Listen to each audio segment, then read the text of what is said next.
ఇప్పుడు మీరు షాప్ దగ్గరకు వచ్చినాం కదా ఇందాక, అప్పుడు చూస్తున్నాం మీరు పాదాలు పెట్టి కాళ్ళు పెట్టి అన్ని చేస్తారు. అప్పుడు మరి మీరు దేవుడి విగ్రహాలు తయారు చేస్తుంటే అట్లా ఏమనిపించదా? ఏదైనా కానీ ఇప్పుడు అది ప్రాణ ప్రతిష్టాపన అయిన తర్వాతనే మాకైనా ఎవరికైనా భగవంతునితో సమానం.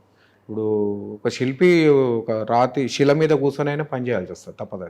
అదే అది ఏ పాదకలనే కాదు, ఏ విగ్రహాలైనా కానీ కాలు తలగకుండా ఏ శిల్పి కూడా ఏ పని చేయలేడు. అవును, తప్పదు అది.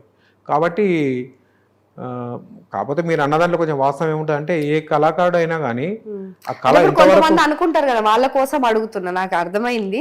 పబ్లిక్ తెలవాలి కదా. పబ్లిక్ అనుకుంటారు ఏంది పాదాలు పెడుతున్నారు మా రాముడి పాదాలు అవి అంత అయోధ్యకి వెళ్ళేటివి అనేసి అని అనుకుంటారు. ఇప్పుడు అదే ప్రతి కళాకారునికి ఉండే ఉద్దేశం ఏమిటంటే, అక్కడ నేను కాలు పెడుతున్నానా ఇప్పుడు అట్లా అంటే, ఒకటి రామాయణంలో ఉన్నది, రాముల వారికి ఒక పండు ఆమె కురికిస్తాడు,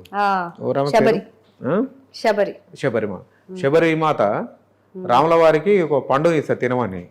మరి ఆ మొదలు ఈమె తినిస్తుంది ఆయనకి. ఎందుకు ఇస్తుంది అంటే, స్వామివారికి పుల్ల ఉందో, బాధ కలుగుతుందేమో, రుచి లేదేమో, కాబట్టి ముందు దీన్ని తీయగున్న పండుని నేను దేవులాడి తినిద్దామనే ఆలోచనతో ఆమె ఏం చేసింది, ఆమె ఏం చూసింది, నేను తింటే ఎంగిలవుతుందని చూడలేదు, రుచి నేను స్వామివారికి తీపి గలతో ఒక పండు ఇవ్వాలని చెప్పేసి ఆలోచనతో ఈమె కురికి చూసి, ఈమె టేస్ట్ చూసి ఆమెకి ఇచ్చింది, ఈమె రుచి చూసినాకనే ఆయనకి ఇచ్చింది. అందుకే ఆమె శబరి మరి ఆలోచన చేయలేదు, నేను కొరితే నేను తీయగుందా పులగుందా అని చూస్తున్నా కానీ మరి ఇది ఎంగిలవుతుంది కానీ ఆలోచన ఆమె చేయలేదు. ఎందుకు చేయలేదంటే స్వామివారి మీద ప్రేమ ఉంది.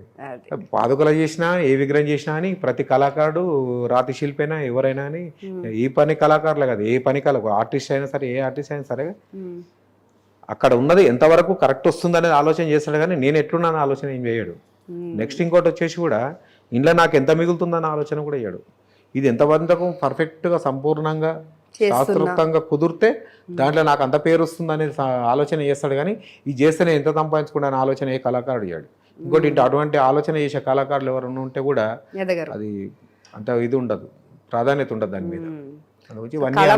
నమ్ముకున్నారు ఇక మీరు అంతే. ఇప్పుడు నేను చెప్తున్నా కదా, 30 ఏళ్ళ నుంచి మా పేరు కానీ, మా ఫోటో కానీ, మా ముఖం కానీ ఏ టీవీ ఛానల్లో ఏ పేపర్లో కూడా కనబడ్డది కాదు. 3 రోజులలో 30 తారీఖు నుంచి 3 తారీఖు నాడు టోటల్గా దాదాపు మీకు 38 ఛానల్లో నేను ఇంటర్వ్యూ ఇచ్చిన. డైరెక్ట్ మనకు స్టూడియో తీసుకుపోయి కూడా ఇంటర్వ్యూ చేసుకున్న వాళ్ళు ఉన్నారు. మరి దాదాపు ఇంచుమించు భారతదేశం మొత్తం కుర్తయిపోయింది. మరి ఇంతకన్నా పెద్ద సంపాదన ఇంకేం కావాలి నాకు? ఇంకేం లేదు ఇక. మొత్తం రాముడు ఇన్నేళ్ళు 30 ఏళ్ళు మీరు కష్టపడ్డందుకు మొత్తానికి ఫలితం అయితే ఇచ్చింది. ఇట్లానే అడిగిండ్రు చాలా మంది యాంకర్లు కూడా అడిగిండ్రు.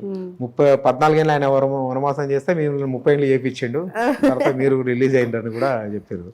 ఇవన్నీ సంతోషకరమైన విషయాలు. సంపాదనకు దీనికి సంబంధం లేదు. కళాకారుని దృష్టిలో ఏముంటుంది అంటే, నిజమైన కళాకారులు ఎట్లుంటే ఇంత సంపాదన అనేది ఎవరికైనా ఉంటుంది. సంపాదన లేకుండా మనం ఎట్లా బతుకుతాం ఉంటుంది. కాకపోతే ఏంటంటే మొత్తానికి దాని మీద ఆధారపడి, సంపాదన గురించి ఆధారపడ్డాడు ఈ కళను పండించలేడు, చేయలేడు.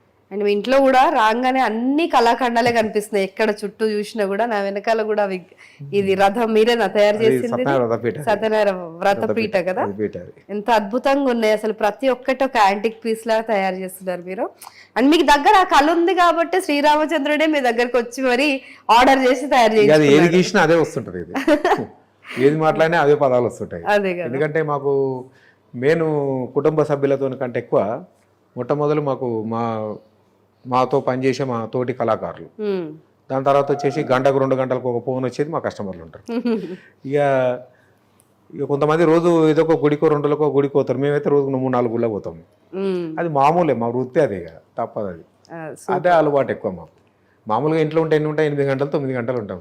బయట ఉండేది ఇంకా ఎక్కువ ఉంటాం. ఈ పనికి సంబంధించిన దాంట్లోనే ఎక్కువ ఉంటాం.